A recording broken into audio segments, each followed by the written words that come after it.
Conecta ANEFAC.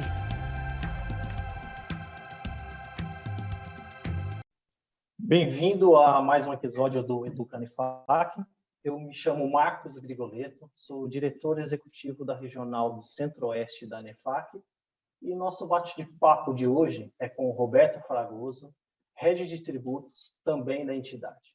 E nós vamos falar um pouquinho sobre a Lei Complementar 160 de 2017, que trata sobre os incentivos fiscais estaduais, mais precisamente as subvenções para investimentos, as tão polêmicas subvenções para investimento. Eu vou passar a palavra agora para o Fragoso. Fragoso, muito obrigado, é um prazer estar contigo.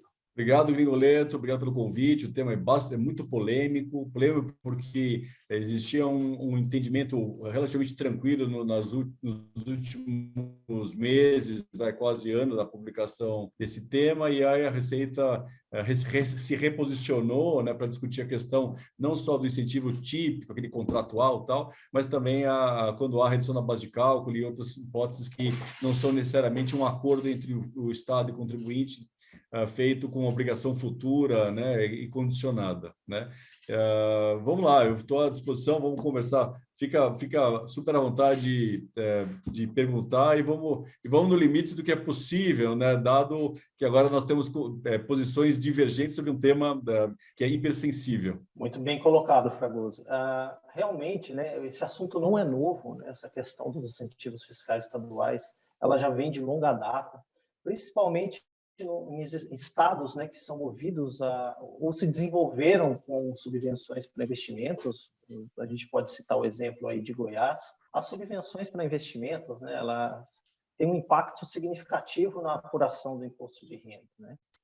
E com a publicação da Lei 160, foi dado um entendimento, né, que foi colocado aí um fim na antiga discussão do que é subvenção para investimento e o que é subvenção para custeio, porque a caracterização de subvenção para investimento, subvenção para custeio, né, ela tem um impacto na apuração do imposto de renda, sendo que a primeira, para investimento, ela não é tributada na apuração do lucro real, enquanto a segunda, para custeio, ela acaba tendo que ser oferecida a tributação do imposto de renda e da contribuição social. Você acredita, Fragoso, que em termos de lei, a Lei Complementar 160 ela veio legalmente realmente colocar um fim nessa discussão, ou ainda nós teremos uma grande novela pela frente?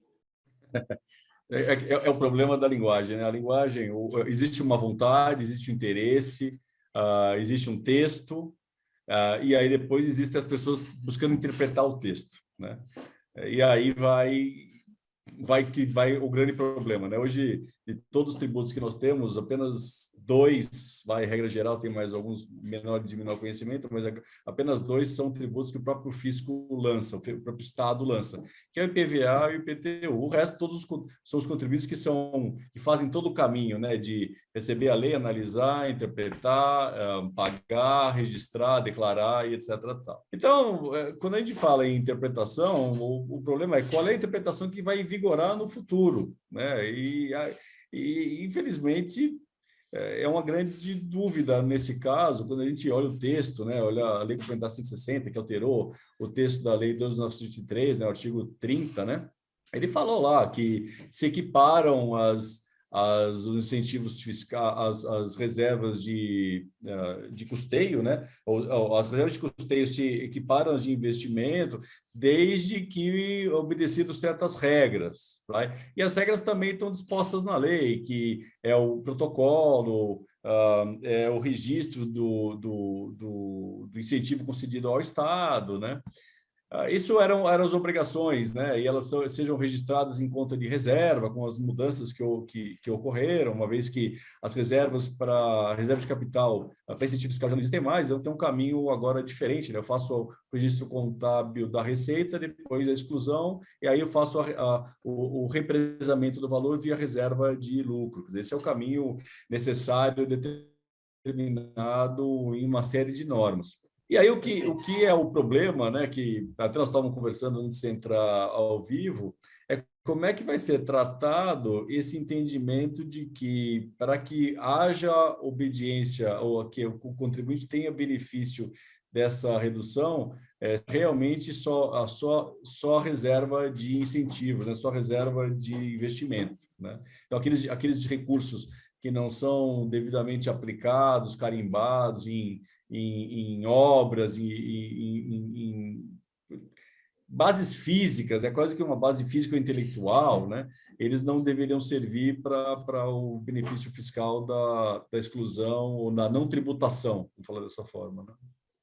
É um grande desafio daqui para frente. E pegando esse gancho, né, Fragoso, quando veio a publicação da Lei Complementar 160, lá em agosto, nós tivemos vários setores aí da economia, né, Fragoso, principalmente aqueles setores que têm redução de base de cálculo do ICMS, que produzem, aqueles setores que produzem produtos da cesta básica, muitas empresas do agronegócio, né, também, começaram a olhar essa oportunidade como uma forma de reduzir o seu imposto corporativo e se beneficiar fiscalmente via exclusão desses incentivos fiscais, primeiramente tendo que dar essa tratativa na contabilidade para depois fazer a exclusão na apuração do lucro real desses incentivos. E isso realmente é um ganho muito significativo, porque imagina se você olha seu vizinho, seu concorrente, fala assim, você olha a demonstração financeira dele e o imposto que ele está pagando, você olha, pô, ele está pagando muito menos imposto do que eu e trabalha com o mesmo produto do que eu. O que está acontecendo? Aí, muitos empresários começaram a surfar nessa onda, né? E eu pergunto para você, né, até onde você acha que vai esse ganho fiscal para essas empresas, né? Meu caro, porque acho que o debate não é a questão daquele clássico conceito de subvenção, né? Nós estamos discutindo agora até que ponto a redução da base de cálculo, acho que esse é o ponto principal, né, Gringoleto? A gente podia talvez concentrar nesse tema, né? Até que ponto a redução da base de cálculo, ela pode ser considerada como uma subvenção, seja de custeio, seja de investimento. Acho que esse é o ponto mais importante, né? Sim, e como você bem falou, quando a gente pega a legislação, eles podem ser normativos antigos, principalmente de 1978, né? Eles eram bem detalhados, né? Você tinha uma escrita, né, bem objetiva, né, do que tratar, do que era custeio e o que era investimento. E agora a gente tem realmente essa interpretação, né, Fragoso, que vem sendo dada por vários assessores jurídicos, tributários, que no meu ponto de vista também não está errada, né, a interpretação, e a gente já paga muito imposto, e a gente tem que aproveitar das várias brechas que a legislação nos dá para reduzir a carga tributária. Mas tem um ponto aí que me preocupa, Fragoso, eu queria ver a sua opinião também. Tem setores que eles acabam sendo muito incentivados por benefícios fiscais. E praticamente todo o lucro da empresa, se você tirar o incentivo fiscal, não sobra nada de lucro para a empresa. E quando a gente tem essa sistemática de contabilização, que essa reserva de incentivo fiscal ela vai para o PL e ela somente pode ser capitalizada, né, ou para absorver prejuízo, você concorda que pode ter empresas que vão ter a distribuição de lucros ao longo do tempo prejudicada, porque ela nunca vai ter lucro suficiente para complementar o montante de reserva de incentivos fiscais da sua operação? Essa pergunta é muito boa. E aí ela perpassa a questão da matéria tributária, né? Talvez a gente olhar o direito tributário como uma espécie de um gênero chamado de direito financeiro, né? Eu tenho no mundo do direito, quando a gente faz alguns recortes, o direito é o direito da vida, né? É a regulação da vida, mas eu tenho talvez uma forma de entender o seguinte: bom, eu tenho a forma de captura do dinheiro, que é a arrecadação, então tem incidência, pagamento, controles e tal, e depois tem a parte da aplicação dos recursos, que também algumas secretarias são consolidadas, outras não, mas tem essas duas fases, uma de aplicação, uma de implantação e uma de aplicação. Quando a gente fala em finanças públicas, é um ponto importante saber até que ponto os segmentos econômicos são hiperdependentes de matéria tributária, porque não deveria ser o caso, né? Uma Sim. Devia empresa ser deveria ter a temporário, né? possibilidade de se claro, devia se autogovernar, né? A autonomia, né? Não poderia estar sujeito às intempéries do Estado. Eventualmente macula um pouco da margem, tá? Mas a partir do momento que eu tomo decisão para investir, ou deixar de investir em função de investimento fiscal, alguma coisa está muito errada, porque não é um componente de negócio. Principalmente os indiretos que nós estamos falando aqui, né? Tem consequência dos diretos, ela tem que ser calibrada no nível melhor possível. Que significa dizer, olha, com essa carga tributária, eu posso dar conta. Então, é igual para todo mundo. A partir do momento que uma empresa toma a decisão de investimento, de ir ou não ir, em função de uma carga tributária favorável, um benefício que ele tá subordinado a, eu te falando em alguns escritores, das categorias de tempo e espaço, ou seja, pessoas e tempo, né? Eu posso revogar isso, mudar isso, tá, inviabiliza, é muito complicado. Eu já tive muitos anos em empresa privada, eu sempre falava, gente, a área tributária é um must, mas o negócio tem que se pagar, tem que ter conforto. Eu sei que o tema é muito complicado, porque no genérico lá em cima faz todo sentido, mas no detalhe não necessariamente, né? As margens, tem a questão do dólar, tem questão de frete, tem questão de risco, tem um monte de coisa. Mas assim, se a gente pontuar especificamente no nosso tema, e entender que eu só consigo viver porque tem um incentivo fiscal que me reduz uma base de cálculo que em outro estado não teria, né? Isso é complicado, porque esse benefício, a gente sabe que ele foi muito dado no passado, em função de interesses que não se condicionavam à lei complementar 2475. Né? E também na Constituição Federal, está lá que regra de incentivo tem que ser dada mediante lei. Então, é um grande debate, já tive a oportunidade de falar isso com alguns secretários de Estado, quando eu estava em empresa, alguns falavam o seguinte, olha, tem que obedecer à Constituição Federal, porque diz que tem lei para determinar, que é a lei complementar 2475. E outros falavam, o que deve prevalecer é o pacto federativo, porque eu sou tão ente federativo quanto o outro, se eu não dou incentivo fiscal, eu quebro. É difícil de ponderar, é uma questão valorativa, é um conflito clássico de princípios, e aí, quando eu tenho um conflito clássico de princípios, necessariamente é nesse momento que parte o Supremo para avaliar qual é o princípio, né, ao valorar o princípio que deve preponderar em função do outro, porque no conflito eu sou obrigado a escolher um outro. E é o que deve preponderar? Uma norma própria, regulamentar, que determina que existe uma lei que fale sobre princípio, que fale sobre incentivo fiscal, ou o próprio Pacto Federativo de dizer, olha, muitos estados ficaram fortes porque davam incentivos fiscais, então os outros também têm que dar, então essa norma tem que ser vista de uma forma menos forte quanto o próprio Pacto Federativo. Então, esse é um assunto complicado. Então, aí você fala, bom, por que eu estou falando de receita e despesa? Porque quando a gente fala em receita, estou falando de polícia pública. E nesses casos, o Estado deveria, através das entidades de classe, principalmente, né, para não dar aquele tom de pessoalidade, serem sensibilizados que a alíquota, via CONFAS, que é mais seguro, que a alíquota certa naquele tipo de negócio deveria ser tal. Que é, por exemplo, os produtos da vida, né? O alimentar, em tese, né? Os remédios também deveriam estar, né? Que é a base da segurança do Estado, né? Claro, a gente olha no conceito de padrão de fator essencial do Estado, saúde, segurança e educação. Educação em primeiro, né? Com educação eu tenho saúde e segurança, né? Mas na saúde eu também tenho alimentação. Então é um fator importante. A segurança, aliás, a alimentação está dentro da saúde, né? E a segurança é o terceiro, que ela é consequência de uma boa saúde e de uma boa educação, né? Mas se eu tenho essa sensibilização, quer dizer que esses negócios, isso devem ser negócios importantes para sensibilizar o Estado, deveria ter uma alíquota tal que deveria estar firme dentro das próprias políticas do Estado. Do Estado, eu falo Brasil, República Federativa, e não necessariamente um Estado, um ente federativo isolado. Tá? E essa discussão ela é bem polêmica, né?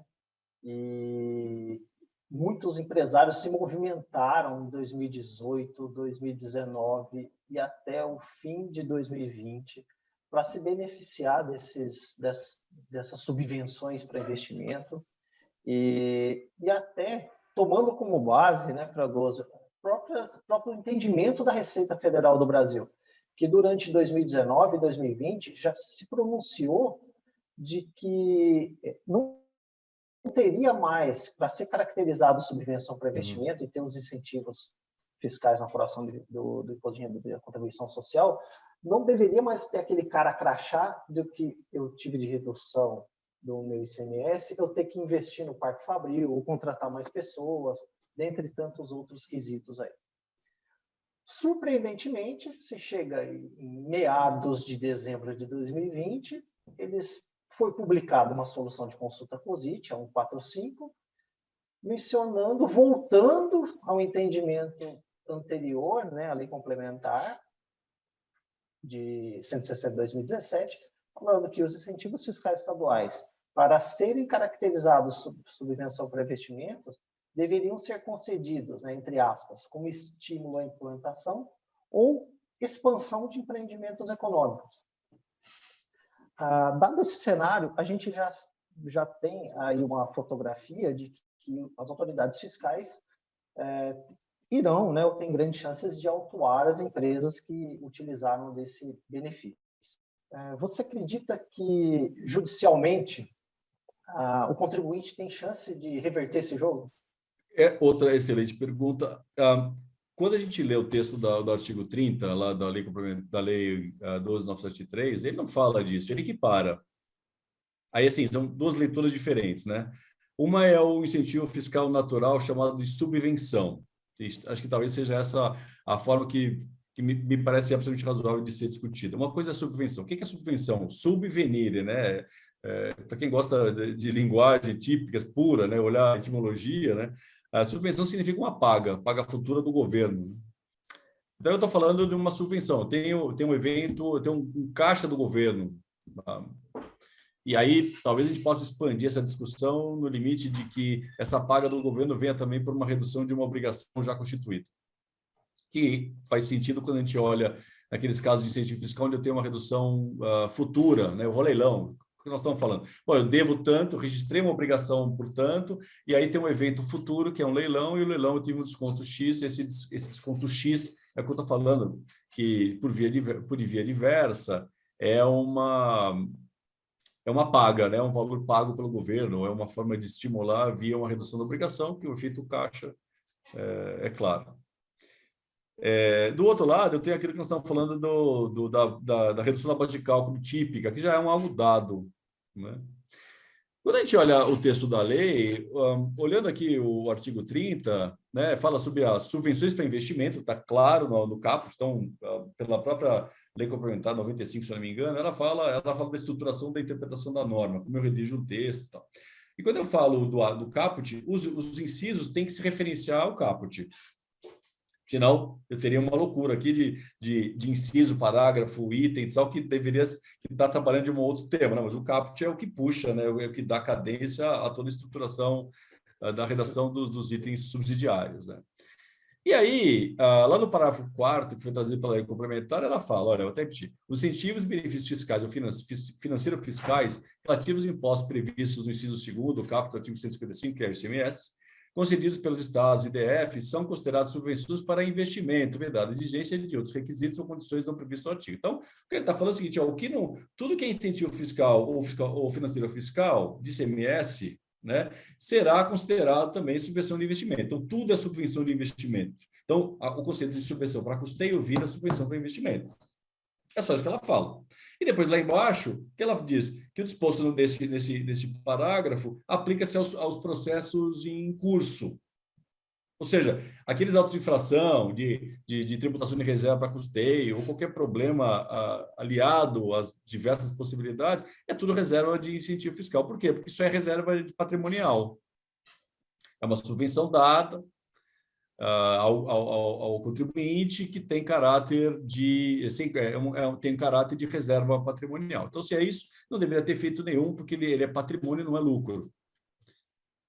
Bom, nesse caso, é difícil de dizer que os tribunais não vão estar sensíveis, né? Porque não existe nada aqui que diga de forma diferente. O texto desses dois itens é muito simples de ler, né?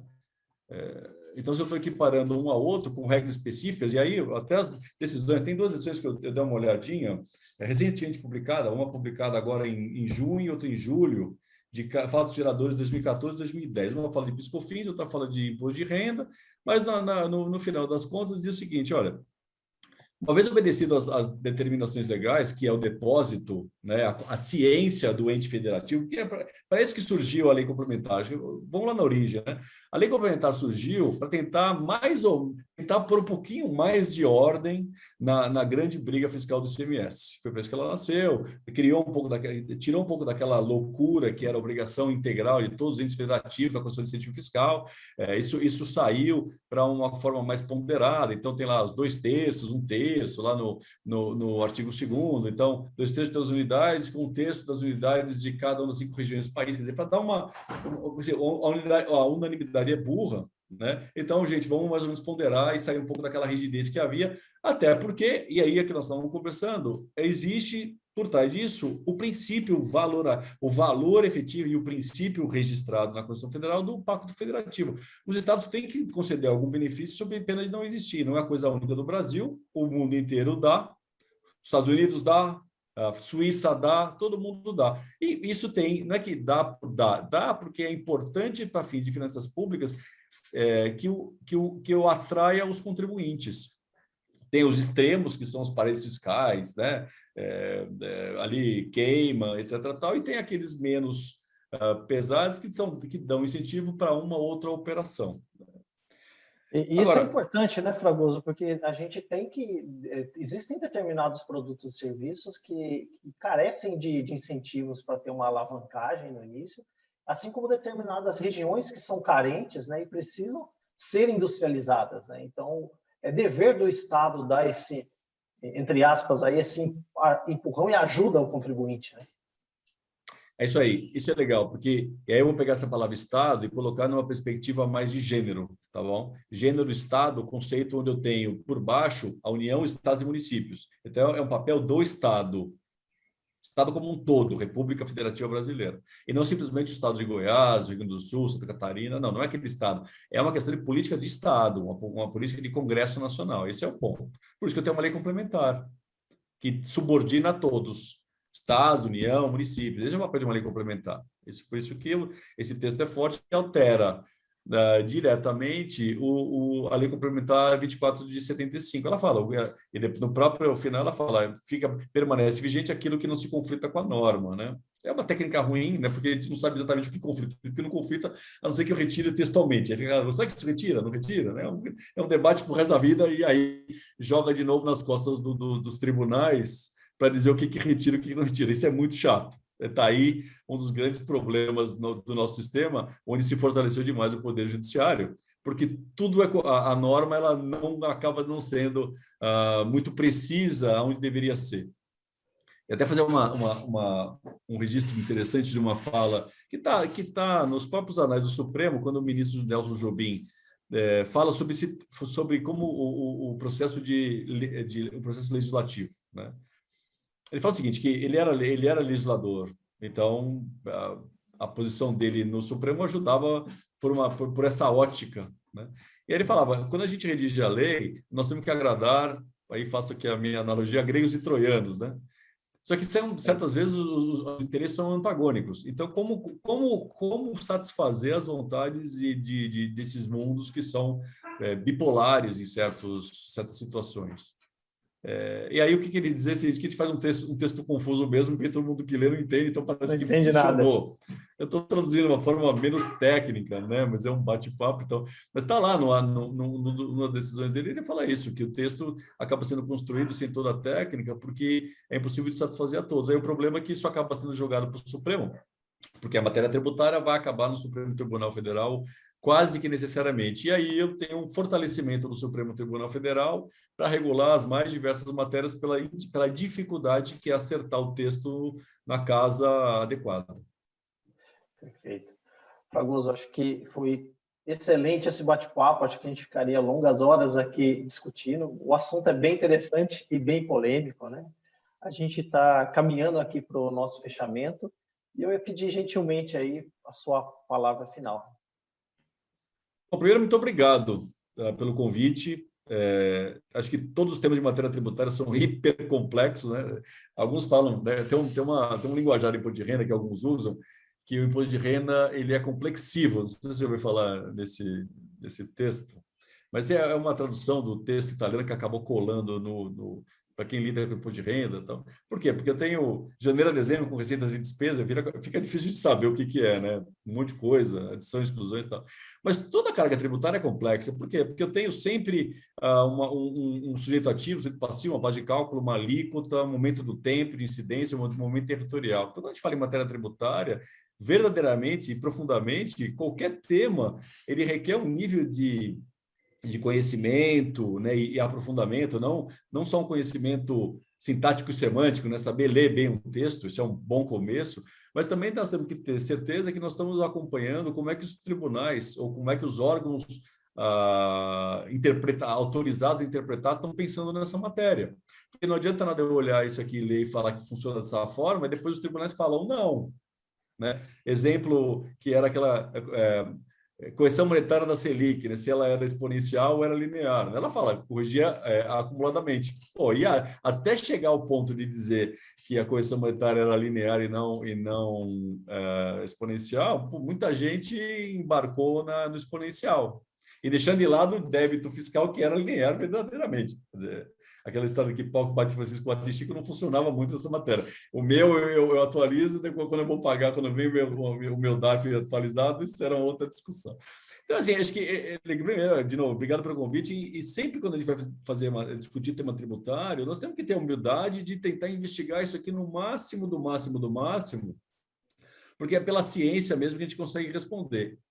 Em certos momentos, as nossas conclusões não correspondem ao entendimento dos tribunais. Né? Eu escrevi um parecer, às vezes o meu entendimento ele teve ressonância no Supremo, às vezes não. Mas isso que é importante, que a gente tenha um processo científico para debater o tema, exaurir, olha, é a palavra tal, a forma de entender é essa, os tribunais falam assim. Nesse contexto todo, um administrador de empresa tem toda a base para decidir, e isso é legal, porque o cara fala, já entendi, esse parâmetro tá bom, vou para frente. E o ruim é ao contrário, quando a gente nem toma esse cuidado de debater o tema, como nós estamos tentando aqui exaurir, né, 2 ou 3 comandos legais, tem as consequências e tal, e lógico, esse tema dá para a gente conversar horas e horas e horas e horas, mas as diretrizes essenciais foram traçadas aqui, né? Eu posso não conhecer o objeto como um todo, mas eu tenho que conhecer os elementos essenciais para saber o que eu estou falando. E aí o administrador, ele com isso, ele pode pensar e falar, opa, então tem esse ponto que eu tenho que tomar cuidado. Legal, então eu consigo tomar uma boa decisão. Senão acaba virando uma aventura. Aí no nosso mundo brasileiro, principalmente, não é permitido aventura, né? A matéria tributária no Brasil não é para criança, né? O que você acha? A conta é cara. A conta, no final do dia, ela acaba sendo cara dependendo se você tomar uma estratégia, não digo errada, né, mas uma estratégia agressiva que você possa ser punido ali na frente, né? É isso aí. Você pode até quebrar o seu negócio. Né? Bom, Fragoso, obrigado, né? A gente chegamos no nosso final. Eu agradeço novamente aí pelo seu tempo, pelo bate-papo, e continuem aí acompanhando os novos episódios, né, dos podcasts da ANEFAC, às terças e quintas-feiras. Siga conectado conosco.